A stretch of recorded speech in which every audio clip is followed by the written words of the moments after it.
8. Держать ракетку на вытянутой руке 10 секунд. И так несколько раз. Задание для настоящих спортсменов.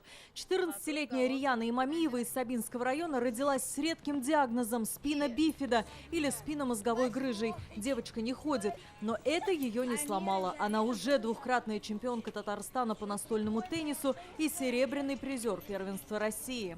Можно тренироваться, не бояться, самое главное, и научиться играть и с удовольствием ходить на тренировках. Из-за врожденной аномалии она не чувствует ног. Каждые 3-4 часа ей нужно менять подгузник. В месяц только на них семья Имамиевых тратит больше 7 тысяч рублей.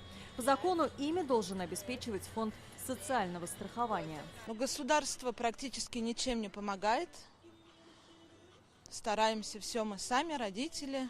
Даже вот положенные средства реабилитации они не выдают. У них ответ один. Покупайте за свой счет, мы будем их компенсировать. То есть, если мы вот покупаем коляски за 150 тысяч, они нам возвращают 40. Также проблемы с памперсами, с пеленками, с лекарствами. Дети недополучают в течение определенного времени необходимые ежедневно технические средства реабилитации, но действительно разрешается государственный контракт, если не через месяц, то через 2, через 3 заключается. Но вот эту вот разницу, которую они недополучили, им никто, к сожалению, не компенсирует. И эти проблемы можно умножить на 50. Ровно столько детей в Татарстане страдают от неизлечимой болезни. В этом году впервые спортивную реабилитацию им организовали 2 благотворительных фонда «Спина бифида» и «Татнефть». Кто-то танцевал и учился управлять в такт коляской, а кто-то занимался фридайвингом. У нас тут у всех один диагноз на всех, и можем поделиться опытом.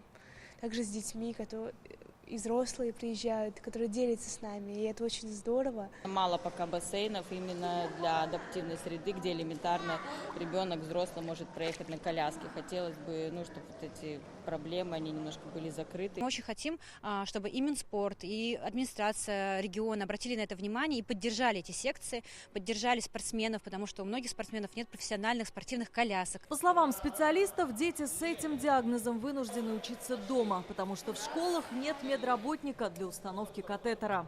К сожалению, школы и поликлиники, с которыми есть договор у школы, не хотят проводить эту медицинскую манипуляцию нашим детям. И родителям приходится либо приходить в образовательную организацию и делать это самостоятельно. Многие наши подопечные выбирают домашнюю форму обучения. И такие спортивные проекты – это не только выход из дома, но и возможность пообщаться со сверстниками и почувствовать себя нужными. Алия Хайрудинова, Рамзиль Гарипов, ТНВ, Лаишевский район.